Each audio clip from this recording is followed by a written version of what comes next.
Muy bien, amigos de TVU Televisión de la Universidad de Concepción, ya estamos con nuestro espacio Punto de Vista para finalizar esta jornada de hoy martes 27 de octubre. Ya estamos terminando, ya está a la vuelta de la esquina hasta noviembre. Y después de noviembre ya diciembre, la Pascua, Año Nuevo, imagínense, todo el año en pandemia, así está la cosa. Vamos a hablar hoy día de economía y de los trabajadores de nuestro país y en específico de la región del Biobío o del sur del país, porque esta situación que tenemos en nuestras manos es como diría yo, transversal para todo el país. Me acompañan Cintia Leighton, ella es Seremi del Trabajo con nuestra zona. Cintia, una vez más, muchas gracias por atender el llamado de TV Noticias. ¿Cómo está usted? Muy bien, muy buenas tardes. Gracias por la invitación también, Hugo. Aprovecho de agradecerte siempre las oportunidades que nos brindas también para poder estar a la par informando y comunicando las políticas públicas. Y también está don Víctor Hernández, él es de la casa, obviamente, usted ya lo conoce, de economista, profesor, de la Facultad de Ciencias Económicas y Administrativas aquí de la Universidad de Concepción. ¿Cómo está, don Víctor? Hola, Hugo, muchas gracias por la invitación. ¿Qué tal, Cintia? Buenas tardes. Lo que tengo en mis manos, señores contertulios, panelistas, es el ingreso, es la encuesta suplementaria de ingresos del INE. Encuesta suplementaria de ingresos del INE, que sentencia que durante el año 2019 el ingreso laboral promedio, los sueldos en el fondo, de la población ocupada en la región del Biobío se ubicó en 481.420 pesos neto mensual. Estamos hablando del año 2019, o sea, sin pandemia. Probablemente agarró algo aquí el tema de estallido social, pero muy poquito, pero sin pandemia. ¿Cuánto habrá bajado esto en el año 2020? No lo sabemos, pero uno puede más o menos decir que en algo habrá afectado. Cintia, ¿qué le parecen las cifras de lo que gana el promedio de los trabajadores en la región del Biobío? Así es, tú hablabas del promedio, hablamos también de... ¿cierto? Más allá de cifras que podemos mencionar, estamos hablando de familias que tienen que vivir con este ingreso y entendemos que no son cifras acordes a las necesidades que están enfrentando nuestras familias, sobre todo acá en la región del Biobío. Tenemos unas cifras por debajo incluso del promedio nacional, de lo que se estima, y esto es algo que queda como tarea y aún está pendiente de desarrollarse y mejorar, apuntar hacia las políticas públicas en este sentido. Vemos que este año inició una nueva etapa del aumento del ingreso mínimo mensual, que vimos en marzo que hubo un aumento de 20.000 pesos aproximadamente. También se vino el ingreso mínimo garantizado, el cual también es un aporte que se está entregando a las familias que reciben menores ingresos también estas nacen de forma urgente para poder apoyar los ingresos de las familias. Y aquí es donde sabemos que quedan muchas tareas por delante y esperamos que lo que viene, lo que resta y sobre todo entendiendo lo que contempla la emergencia sanitaria, que también ha visto afectada el tema de la economía y de los empleos, podamos ir viendo mejoras en todo lo que es esto y por supuesto lo que finalmente involucra el tema familiar. Sí, don Víctor, si a este ingreso de 481.420 pesos netos le metemos otro factor, que es el ingreso per cápita en nuestro país, nos vamos a dar cuenta que hay uno de los problemas esenciales que denunció la gente, digamos, que en realidad siempre se ha conversado, pero se escuchó más fuerte, digamos, esto cuando ocurrió el estallido social, que en el fondo está mal distribuida la riqueza en Chile, en realidad, ¿o no, don Víctor? ¿Qué piensa sobre eso? Bueno, lo que pasa es que son dos cosas diferentes. Cuando tú estás hablando del ingreso per cápita, ese indicador lo que te está pidiendo es básicamente lo que tú estás distribuyendo en términos de la valorización de la producción que un país genera por el número de habitantes, sí, ¿no? Y cuando estamos midiendo la parte salarial propiamente tal, ¿no?, que es distinto de ingresos, esto está referido exclusivamente a la retribución que tú estás recibiendo básicamente por estar prestando un servicio mediante tu uso de fuerza de trabajo.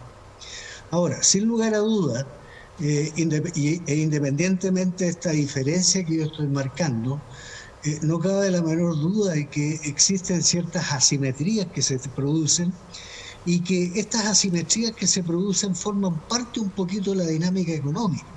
Me explico. Siempre van a haber estas diferencias, por ejemplo, que van a depender del nivel de escolaridad, del nivel de formación, de las ubicaciones geográficas, el tipo de actividad, sectores, etc. Lo importante sí es tratar de evitar que se lleguen a situaciones extremas, ¿no? Hoy en día, claro, han salido a relucir con mucho más ahínco esto, porque esto se ha ido conjugando también con una serie de demandas sociales por parte de la gente, que dejan claramente de manifiesto que esas demandas sociales se han visto potenciadas también con muchas expectativas. Es decir, ¿qué quiere decir esto?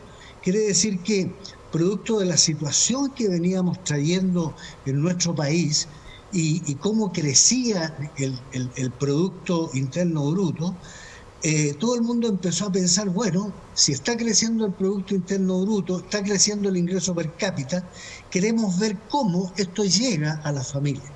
Y ahí entonces empiezan a generarse algunos inconvenientes cuando ese producto, que es la base de sustentación para hacer cualquier distribución, el crecimiento económico, en otras palabras, ¿qué es lo que empieza a presentar?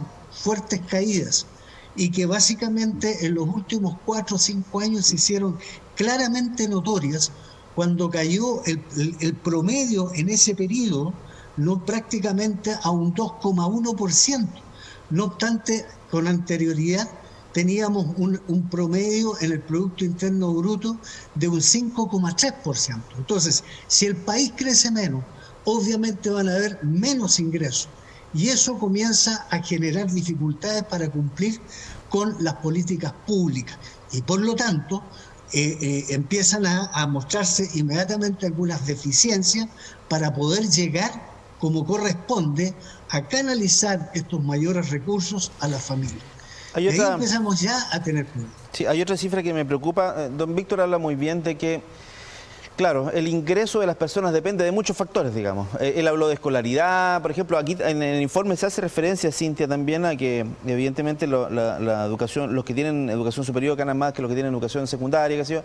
Pero hay otra cosa que me llamó la atención, en realidad no me llamó la atención, sino que confirma algo que ya sabemos, Cintia, que durante el 2019 los ingresos medios y medianos de los hombres de la región se ubicaron en 545.022 pesos y mientras que las mujeres en esto alcanzaron los 398.000 pesos, digamos. O sea, ahí tenemos, curiosamente, no es curioso, digamos, ya sabemos que esto existe, pero es una cuestión que tenemos que resolver, y yo sé que se han hecho algunas cosas para intentar resolver esto, pero las mujeres ganan menos plata que los hombres, eso se ve en la práctica con estas cifras, Cintia.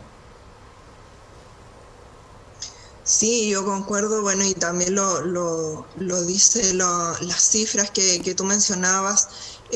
Por un lado tenemos una diferencia garrafal, podríamos decir, entre lo que es el ingreso de las mujeres y los hombres, y aquí queda una tarea bien grande, no solamente en el ámbito de las políticas públicas que se ven, sino que también en las oportunidades del mercado privado con respecto a las mujeres. Entendemos, aquí estamos hablando de un 26,9% aproximadamente de diferencia que tenemos entre los hombres, entre lo que gana un hombre y una mujer en la región. Tenemos que ir disminuyendo y generando las oportunidades. Nosotros aquí como gobierno y desde el Ministerio del Trabajo y Previsión Social y también de Hacienda, el enfoque precisamente que se le lanzó con respecto a los subsidios al empleo, a la línea principalmente contrata, se enfocó principalmente en las mujeres por lo mismo, ya abarcando mayor porcentaje, entregando mayor cobertura a lo que pudiera ser este subsidio a las mujeres y a las personas en situación de discapacidad, porque entendemos que este es el grupo, ¿cierto?, que mayormente se ve constantemente vulnerado, afectado en las oportunidades laborales. Y esto también se traduce que no solamente están las oportunidades limitadas, sino que lamentablemente también la capacidad de ingreso, de percibir sus remuneraciones también se ven afectadas. y eso también tenemos que fortalecerlo.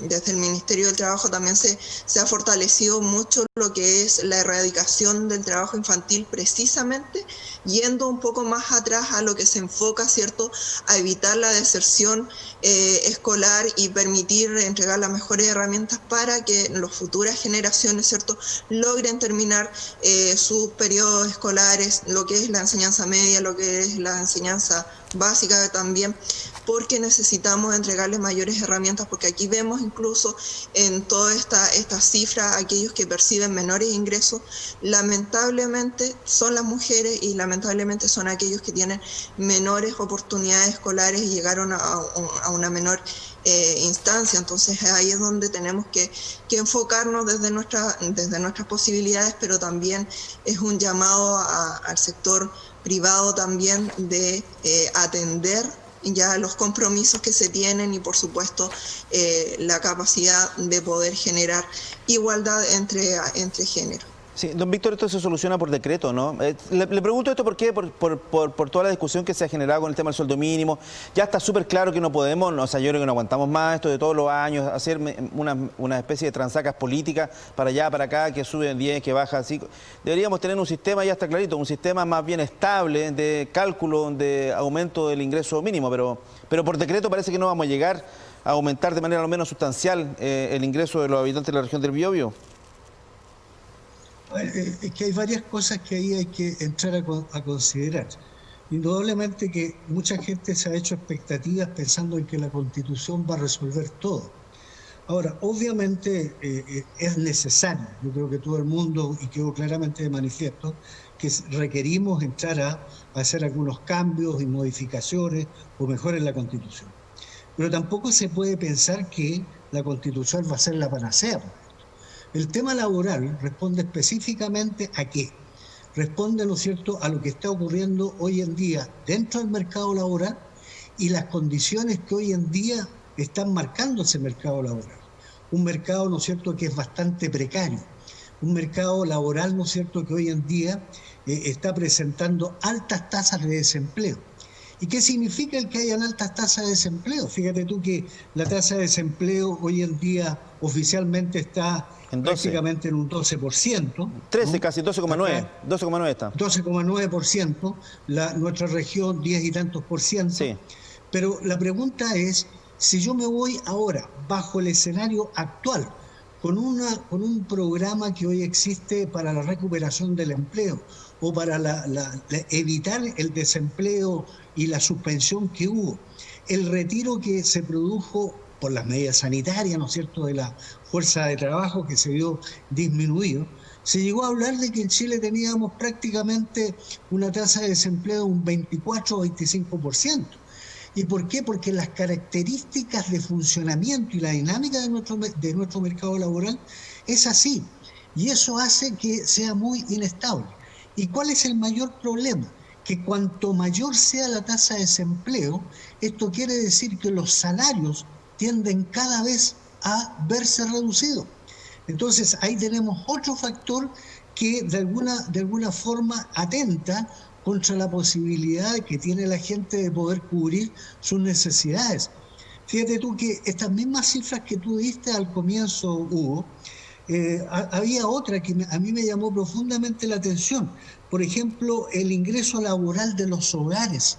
En nuestra región, ¿sabes tú a cuánto asciende el ingreso medio, ¿no?, el promedio? 906.000 pesos. Uh-huh. La pregunta es, ¿y por qué tan alto?, ¿no?, en términos relativos.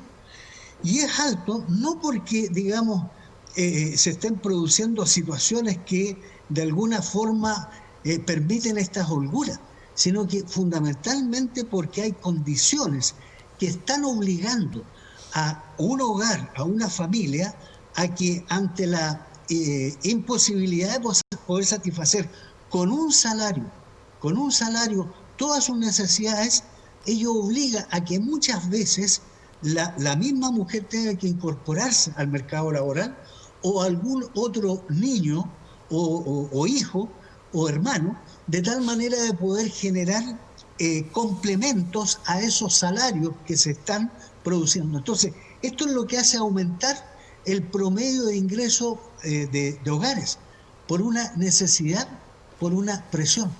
Por eso es que hoy en día también deja en desventaja, este fenómeno deja en desventaja, por un lado la mujer, que lamentablemente la mujer, como una forma de compensar y colaborar dentro de la generación de ingresos del hogar, muchas veces tiene que entrar a aceptar condiciones que no son las adecuadas, ¿no?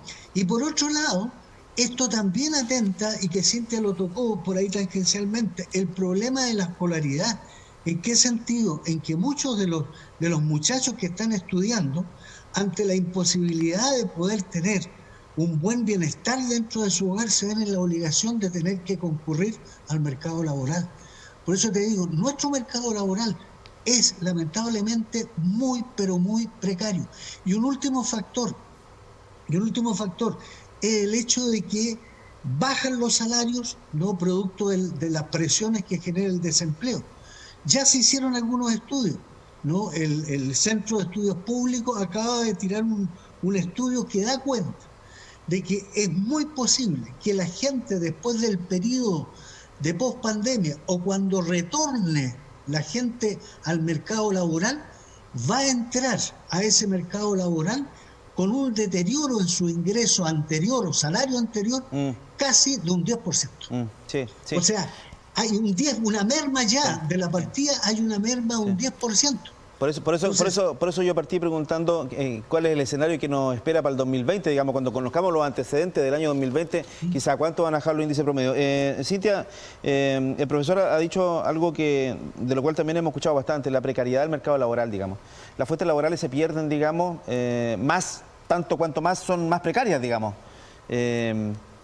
Cuando hablamos de precariedad del mercado laboral, imagino que hacemos referencia a gente trabajando de manera informal, sin contrato laboral, sin salud, en fin. Ahí también tenemos una tarea grande, ¿no, Cintia? Y bueno, aquí hay dos áreas que tú me mencionas. Por un lado tenemos el tema de la informalidad, que es un tema que también se ha estado fortaleciendo y se ha estado incentivando, porque muchas veces el tema de la informalidad está en manos de los mismos trabajadores que deciden, por una parte, trabajar como independientes, que aceptan, digamos, y no formalizan, estando las oportunidades para poder cotizar, para poder tener una mayor cobertura previsional de salud, ¿cierto? Y es ahí donde queda esta brecha y donde queda también un desafío de parte del gobierno de implementar mejores herramientas también para ellos, pero por una parte una campaña también que motive a estos trabajadores independientes actualmente a poder formalizarse. Y por otro lado también está aquellos puestos de trabajo, claro, que efectivamente están en una situación de ingresos mínimos, de menores oportunidades, y ahí donde incluso lo que viene para el presupuesto del 2021 es fortalecer lo que es el bono joven, el bono a la mujer trabajadora, lo que es el ingreso mínimo garantizado también se viene para fortalecer este presupuesto al respecto. Sí, hoy día, aquí donde tenemos que... Sí, hoy día tuvimos una serie de movilizaciones en nuestra zona, y a propósito de precariedad laboral, a veces el tema es histórico o es un modo de vida. Estoy pensando en los pescadores artesanales. Y me consta que se han hecho algunos intentos para ir regularizando este tipo de actividades, pero resulta que los pescadores a veces trabajan, como está el tema de las cuotas, trabajan un par de semanas y con eso sobreviven todo el invierno. Entonces, es una situación súper compleja. Tenemos la experiencia la mala experiencia de la transformación laboral que se hizo en la cuenca del Carbón.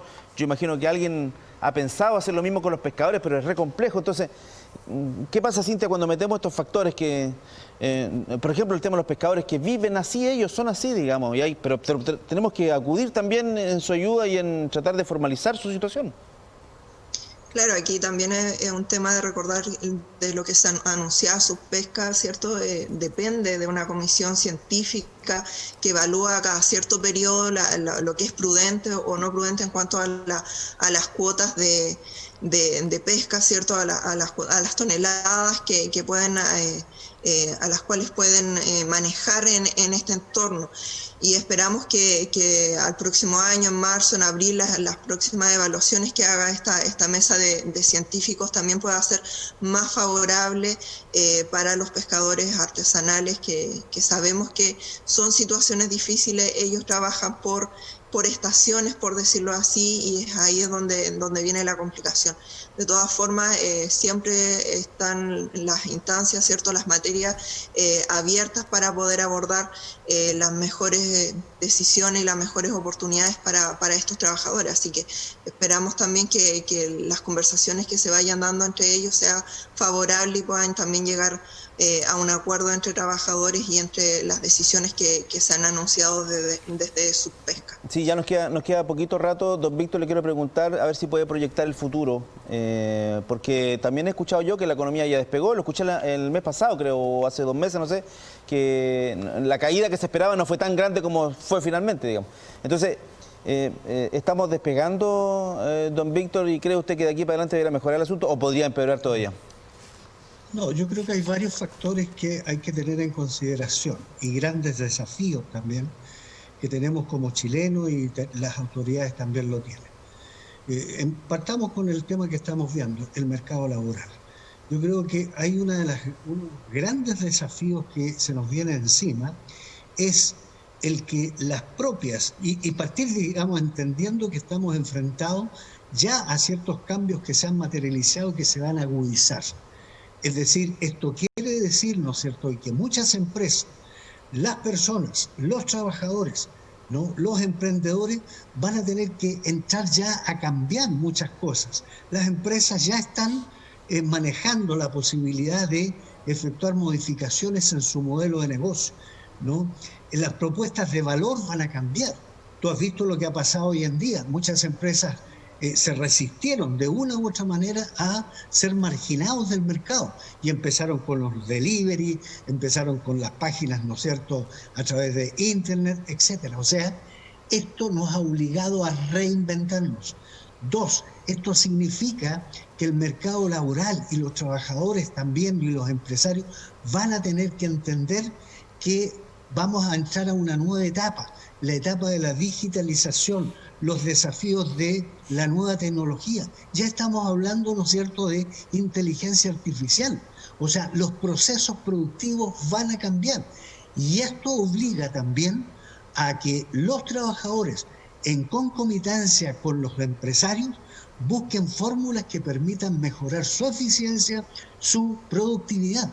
Y eso evidentemente es muy importante. En lo interno también es importante tener claro que la única posibilidad que tiene el país es crecer. Si el país crece, obviamente va a haber una serie de efectos positivos. Y para que el país crezca, se requiere inversión. Y la inversión es lo que mueve la producción.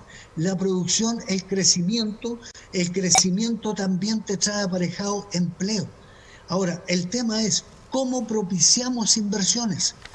Hoy en día, con toda esta situación que está viviendo el país, el ambiente a veces tiende a enrarecerse. Afortunadamente, el proceso eleccionario, esta etapa que fue el plebiscito, verdaderamente a mí me sorprendió. Creo que el país dio un buen ejemplo. Este es un buen síntoma en términos de que la única manera de poder avanzar es dialogar, conversar, consensuar. No sacamos nada con polarizar todas las situaciones. Yo creo que hoy en día tiene una gran responsabilidad en todo este proceso que se viene la clase política. El sistema político hoy en día debe jugar un rol importante. Yo creo que el resultado de esta elección deja claramente de manifiesto algunas lecturas que hay que sacarlas, que hay que entenderlas, hay que interpretarlas y actuar en consecuencia. Aquí no hubo ganadores ni perdedores. El que ganó fue el país. Muy bien. Y yo creo que la única manera es que nosotros, consensuadamente, generemos las condiciones para que el país crezca. Esto independientemente de la situación internacional que también se está viviendo afuera, que nos puede también afectar. Pero en lo que nosotros tenemos capacidad de manejo como país o las autoridades, yo creo que deben buscar esa fórmula para poder avanzar. Quiero agradecer la presencia de Cynthia Leighton, el Seremi del Trabajo, y don Víctor Hernández, economista aquí de la Facultad de Ciencia Económica de la Universidad de Concepción, por esta conversación. Fue media hora, pasó volando, pero estuvimos conversando media hora sobre este tema tan importante para el desarrollo de la región del Biobío. Y no alcancé a preguntarle sobre la comparativa de las regiones, porque fíjese que Magallanes, los ingresos en Magallanes son muy distintos a lo que pasa aquí en la región del Biobío y son muy superiores en Magallanes, en Antofagasta también. Bueno, ahí tenemos el tema de las mineras, en fin, ya hay otra cosa, pero sería bueno, me gustaría que la región del Biobío estuviera arriba y no abajo marcando estos ingresos. Muchas gracias a ambos, han sido muy gentiles, que tengan buena tarde. Hasta luego. Gracias, chao Cynthia. Que esté muy bien. Ahí estaban nuestros invitados aquí en Punto de Vista. Cuando son las 17 horas en punto, terminamos nuestra programación en vivo y en directo. Nos encontramos mañana, si Dios quiere, al mediodía. Muchas gracias, buenas tardes.